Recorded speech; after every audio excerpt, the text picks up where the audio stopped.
have to be honest, I am not a huge fan of 28-70 f2 lenses. Now, before you get mad and upset and complain, just listen to the reasons why. One of the big reasons is the big reason right here. It is a big and heavy lens. Now, I don't have the Sony 24-70, but I do have the Canon 24-70, which is actually a bigger lens than the Sony one, but you can see it is a much bigger lens. You do get f2, which means you get more light into it, and typically with lower aperture lenses, they do tend to be larger than higher aperture lenses. Now, f2.8 isn't gonna let as much light in, but the f2.8 is a 24-70, which means you get 4 extra millimeters on the wide end, which tends to be my preferred focal length. In fact, most of what I end up shooting, I shoot on a lens like this, which is the 16-35. In my case, I have the 15-35 from Canon. But of course, if you are someone who is looking at multiple prime lenses,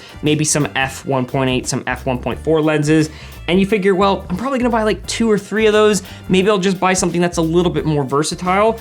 A lens like this, absolutely, for things like weddings, for things like portraits, for isolating your subject from the background, where you wanna zoom in all the way to 70. Sorry, my brain is backwards because the zoom ring on the Sony is reverse from the zoom ring on the Canon. But optically, image quality speaking, this is an amazing lens. There is no reason not to get it unless you're like me and you like to keep your kits small and light and compact. So if I was shooting Sony and I had the A1 or I had the A7R5 or the A9 III, I probably would opt for the 24-70 just to keep my kit a little bit more on the lighter side.